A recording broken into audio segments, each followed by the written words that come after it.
ये वाला वीडियो फिर से Infinix InBook X1 के ऊपर है। इन केस यू डोंट नो तो मैं इस लैपटॉप के ऊपर 2 वीडियोस बना चुका हूँ पहले से ही। तो in case you want to know कि इसकी स्क्रीन कैसी है, इसका वेबकैम कैसा है, तो वो सारे के सारे वीडियोस की लिंक आपको मिल जाएगी आई बटन के अंदर and also in the description box below. But आज का वीडियो जो है वो काफी इंपॉर्टेंट होने वाला है for anyone who is looking forward to buy this thing. So पहले एक काम करते हैं, let's have a look at the context for this video, यानी कि आज की वीडियो के अंदर हम क्या क्या टॉपिक कवर करेंगे। Let's have a look at that. तो इन दिस वीडियो हम gonna be covering topic like कि इसका बूट टाइम कैसा है, इसमें अपग्रेडेबिलिटी कैसी है, यानी कि आप इसको खुद से अपग्रेड कर सकते हैं कि नहीं कर सकते हैं, एंड अगर खुद से कर सकते हैं इसको अपग्रेड तो इसको कितना अपग्रेड कर सकते हैं खुद से, all those kind of questions, and also कि इस लैपटॉप के अंदर क्या क्या मिसिंग लगा मुझे, and of course do I still recommend this thing or not as being the prices have gone at 40K. So this thing is now costing at 40K and the i5 model is costing now at 50K. With that said, please हो सके तो like करें, subscribe करें, and this is TechFace. Let's begin the video. तो upgradability का answer है कि yes, आप इसको खुद से अपग्रेड कर सकते हैं। आपको सिर्फ इसके बैक पैनल के स्क्रूज को हटाना है, यानी जो रियर पैनल है इसको आराम से रिमूव करना है, और जैसे ही आप इसको हटाते हैं तो आपको अंदर से फीलिंग आती है कि यार तौबा तौबा तौबा, थारा मूड खराब कर दिया। ऐसा इसलिए क्योंकि आपको इसके अंदर रैम देखने को नहीं मिलती है, विच इंडीड मींस कि इसके अंदर जो रैम है 8GB की, वो रैम इसके अंदर सोल्डर्ड है, यानी कि आप इसके अंदर रैम को अपग्रेड नहीं कर सकते हैं, आप इसके रैम को और बढ़ा नहीं सकते हैं। That's a bummer. लेकिन जो आप इसमें ऐड कर सकते हैं वो है सॉलिड स्टेट ड्राइव, एंड इसके अंदर luckily solid state drive add करने के लिए अलग से एक स्लॉट दिया हुआ है, यानी कि जो ब्रांड ने आपको विंडोज 11 डाल के सॉलिड स्टेट ड्राइव दी है 240GB की, वो तो लगी रहेगी यहाँ पे, लेकिन अलग से भी आप इसके अंदर एक एक्स्ट्रा सॉलिड स्टेट ड्राइव को भी ऐड कर सकते हैं, बिकॉज इसमें एक एक्स्ट्रा स्लॉट दिया हुआ है for adding a solid state drive. वैसे in case you are planning to add a solid state drive in this laptop, do not worry, I will be making a proper video on how to do that, so I have got you covered.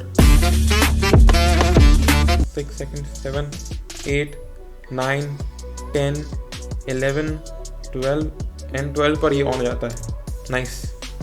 So it's 12 seconds पे ये on हो जाता है। Next up is the switch off time. तो it begins in 3, 2, 1, 4, 5, 6, 7 में it's off. तो this thing takes around 6.5 seconds to get completely switched off, and yeah, it's pretty fast.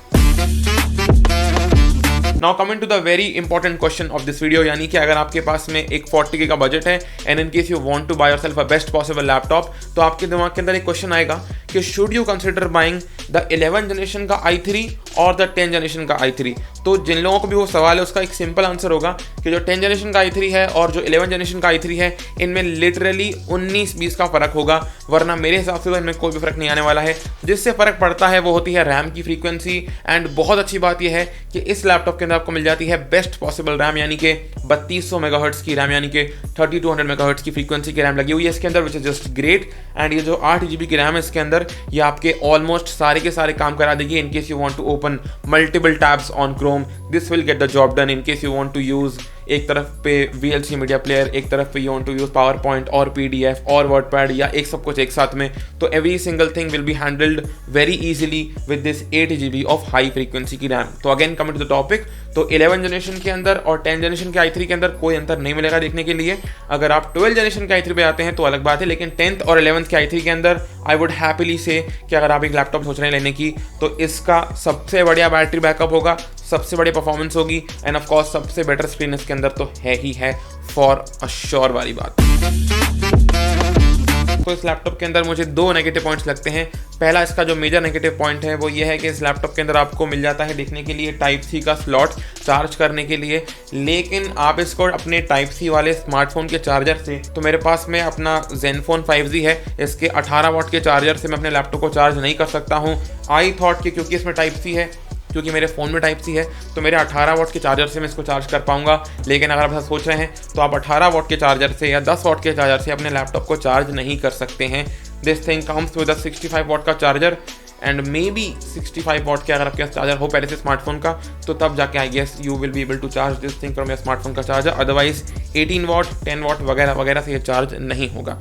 Now coming to the second negative point, इस laptop के अंदर आपको Microsoft word का 1 month का subscription मिलता है सिर्फ और सिर्फ। I wish you would have got more than that, लेकिन that is a major negative point, because इसमें आपको 1 मंथ का ही ट्रायल वर्जन मिलता है, यानी कि in case you want to get the Microsoft Office, you'll either have to pay for it or make somehow kind of a jugaad to run that thing on this one. So that is those two kind of negative point in this laptop. And now coming to the last question, okay, do I still recommend it? The answer is going to be very simple. Battery बहुत बढ़िया है, यानी 10 on 10.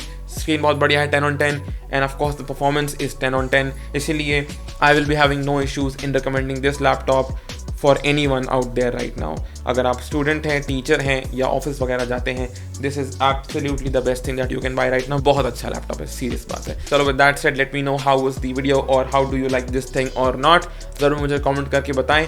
बाकी I have to close this thing before my sister watches me कि मैंने इसको खोल दिया है, तो फटाफट से इसको बंद करता हूँ, otherwise she will kill me and I will not be here next time. Peace, bye.